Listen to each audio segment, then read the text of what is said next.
Midnight. The restaurant. A front desk, a cash till, littered tables, streamers, balloons. A karaoke machine sits on an open velvet chair. Dirty plates and stained white facial towels are strewn across the tables, along with unfinished dishes and steel bowls that sit cold on metal stands. The sign on the restaurant door is set to closed.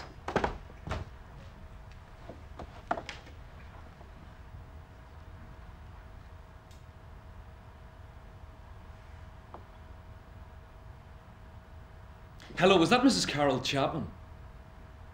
I'm sorry to ring you so late. My name is Luke Ward. Well, actually, I'm holding your business card in my hand. I found it on the floor of my restaurant. It's called East, on Trafford Street, in the Docklands. Just this minute, actually. I'm the manager. Well, I'm assuming you were here this evening. Great news. And was it business or pleasure? No, of course, I'm sorry, you're right. Well, I shouldn't interrupt you any longer. Listen, let me know if you require another visit. I can promise you the best seats in the house. Not at all, Carol. I look forward to the results. Ciao. Oi, money bags. Come and have a look at what Detective Superintendent Ward has found.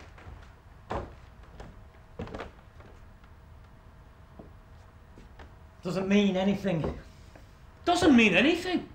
Of course it does. It means we're under surveillance. It means people are noticing. I should be so lucky, lucky, lucky, lucky. People are noticing what? We're up and coming, mate.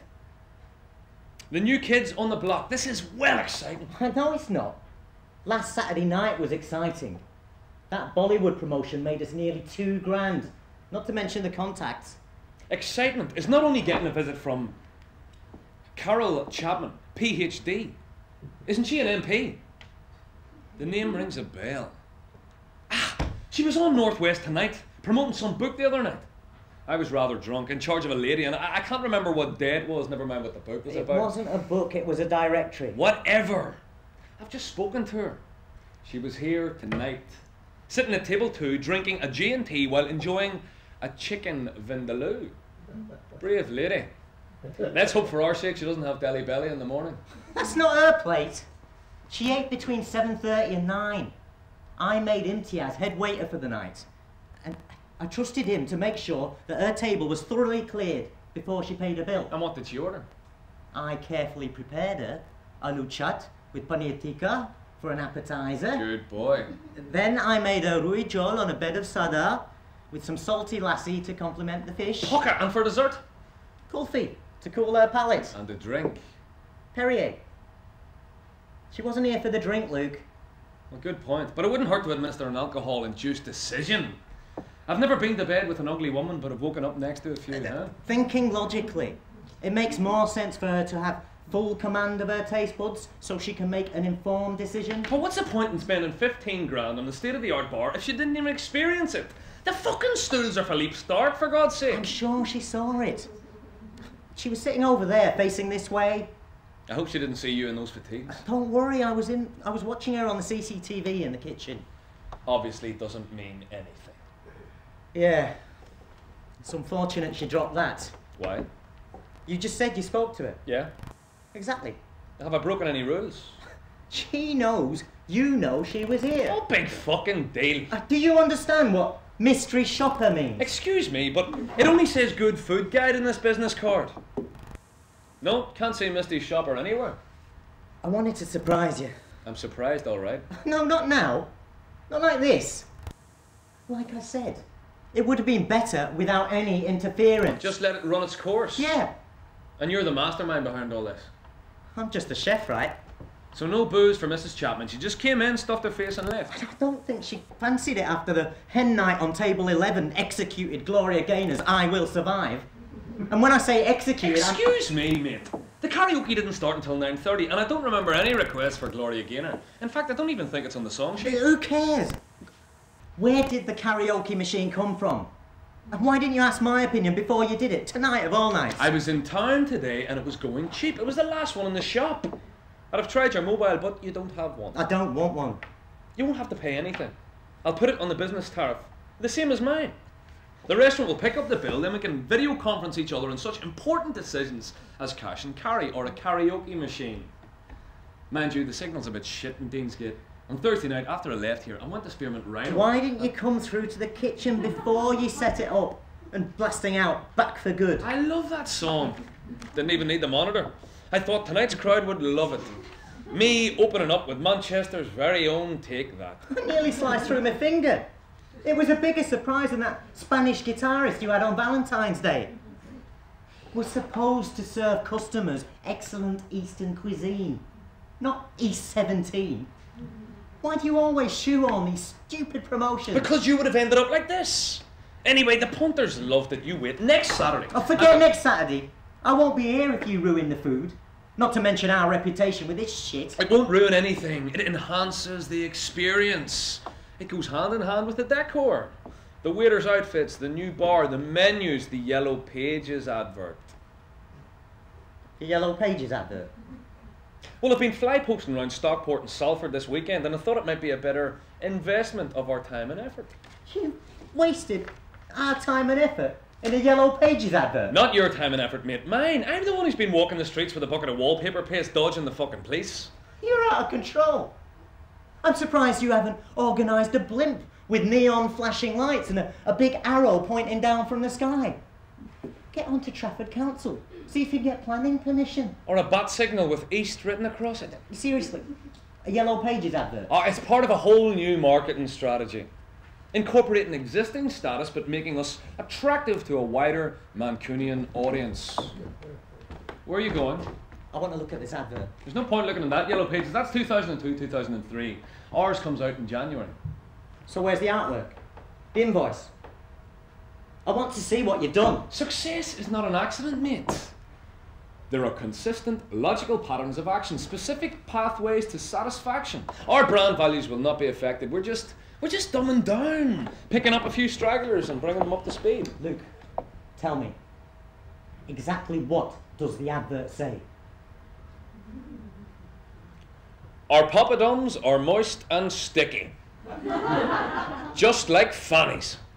And then in big bold letters, eat at East, 0161 911 0898. On a photo of Fanny Craddock. You're joking. No. Opportunity and success are immeasurable, my friend. They're like volatile, fluctuating dimensions of space and time. That's why it's so difficult to construct a right place, right time scenario. Oh, and Fanny Craddock is going to enable that kind of right place, right time situation. Who pays the bill? What bill? When you take your missus out for a meal, who pays the bill? We've got a joint account and we put it on the card. Bollocks, the bloke pays every time. And? Well, I'm targeting him. He's the one who picks the restaurant when he's flicking through the Yellow Pages. I'm sorry, but I disagree. Shireen always suggests places to eat. I don't really mind where she chooses. That's why you're in the kitchen and she's in the office. Oh, here we go again. You rate the chef, not what the chef thinks. Look, I don't tell you how long to cook the naan breads for, do I?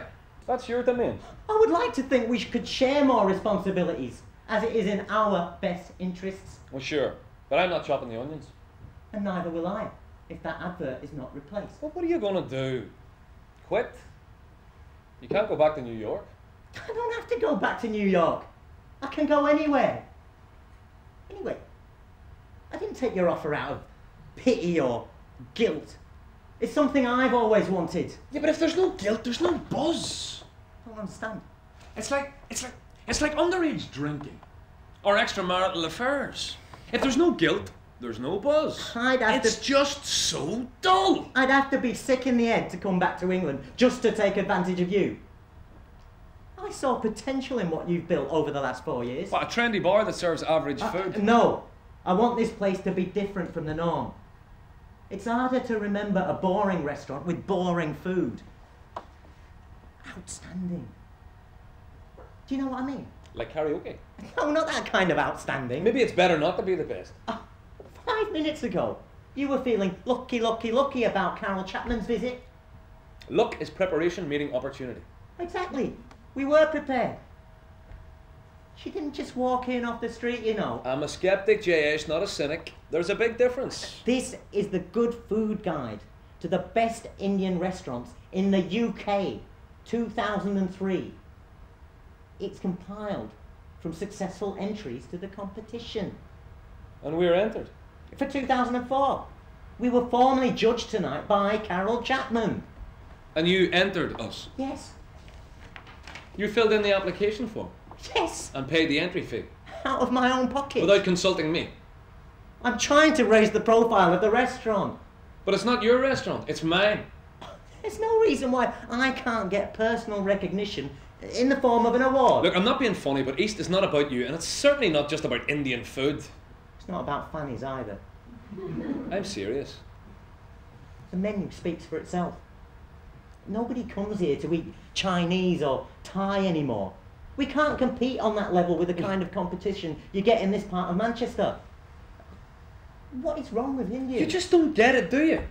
I brought you back from New York to make great Eastern cuisine, not to turn this into a curry shop. Oh, you mean a cheap dump where the lads finish up after a night on the lager, too drunk to even taste You're it? pathetic. You have no idea. You never did. Well, that makes you a fucking idiot, doesn't it? Why? Because you're employed by me. You can stuff your job and your restaurant. Stick that on your fly poster. Get out! Why do you always refer to me and the kitchen staff as the ethnic minority? Oh, you all laugh along. At you. I'm being affectionate. And you're being obnoxious. And you think you're being clever. I'm not. It's dressed up as a term of affection. But it's always transparent. I don't think so. The whole kitchen witnesses you revealing yourself as some kind of lord and we're your peasants. And you all think that? At chef school, right, I was taught that table manners and social manners aren't important. The real meaning of manners comes from thinking about other people and what would hurt them. Just pick up your things and leave. This has always been a question of about how much I can bear. You know what you were getting yourself into. A trade-off between earning lots of cash and against the amount I'm prepared to suffer and do what I hate. Well, you weren't forced to do anything.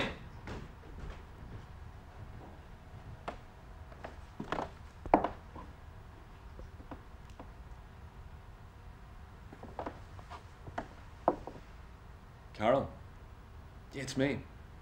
He's just walked out. No, he's quit. Well, sort of. Listen, can you do me a favour? See, tomorrow, after we've read the Sunday papers, can we go into your offices? No, you little minx. I said offices. I want to change the name in the application form before you submit your report. It's a matter of principles, darling. Okay. Shall I steal a bottle of wine from behind the bar? See you in 10.